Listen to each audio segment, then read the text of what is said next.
Hey, Miss Lowe, how are you? I'm good. How are you? Good. Thank you for meeting with me again. So I just kind of want to review what your goal was.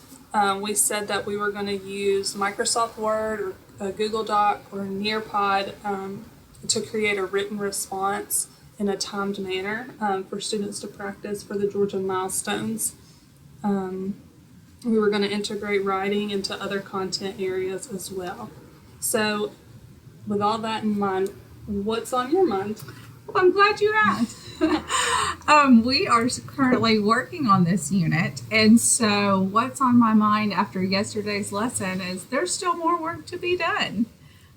So that's okay. So I see where we need to move. So that's currently on my mind. Okay. So you have implemented the strategy and the tool. What has gone well?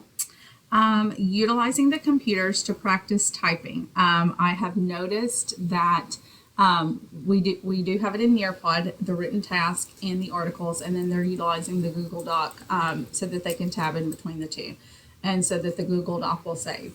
And then they're able to come back with it the next day. So what's going well with that is I've noticed an increase in their typing speed, as well as they're becoming more familiar with using capitalization at the beginning. And they're using punctuation. We're learning which punctuation to use, but I have noticed an improvement in speed at least, which is good for the timed purpose of the milestones. That's great.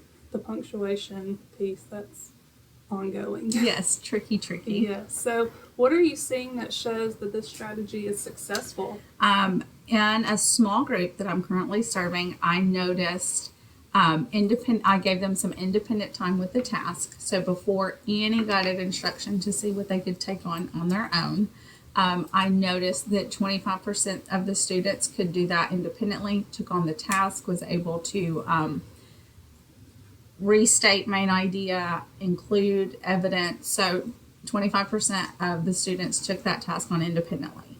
50% needed some guided instruction along the way. They got started, which I was grateful for. And then there was another 25% that needs a little remediation, reminding, okay, this is how you're going to need to get started. Okay. And so that data was useful yesterday to continue on with today's lesson. Okay.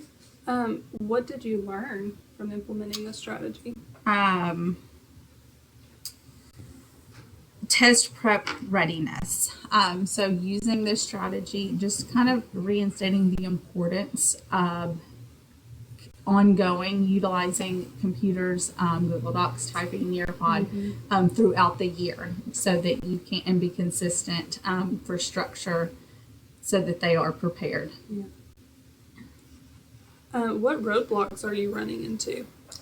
I would say time. Time is always a roadblock, and especially for English language learners, having that extended time for a written response, that it's just taken probably a little longer than anticipated, but I think that the quality of the work is beneficial for them. Yes. So do you want to change your goal?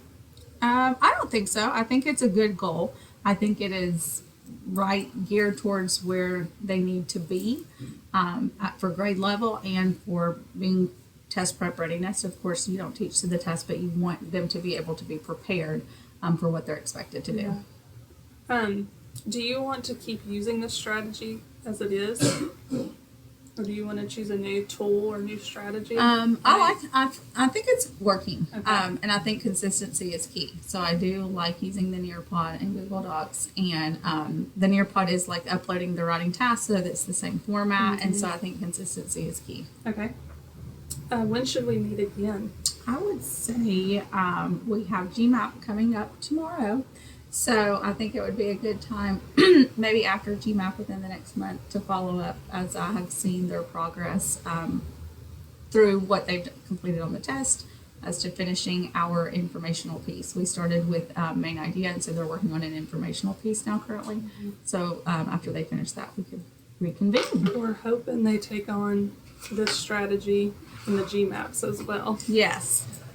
What tasks have to be done before we meet again? I think just completing their informational piece The main idea piece that we completed Okay. was kind of a guided practice. Okay. And so this informational piece that they're doing independently, after some remediation I did with the portion that needed that. And so once they I have a complete written piece, I think that would be good. So we can collect more data from that piece as well. And the next time we meet, we can kind of go over that data and again revisit our steps, see if we want to change anything or if we need to remediate again. On a scale of 1 to 5, how committed are you to this goal now? Oh, we're going to be a 5. I love it. We're going to be a 5. But I think just I appreciate your guided questions and the time along the way to take the time to reflect because it has made it more meaningful. Reflection is always more meaningful. Mm-hmm. So I think that is key in quality. So reflection helps drive instruction too. Correct. Thank you so much for your time. Thank you.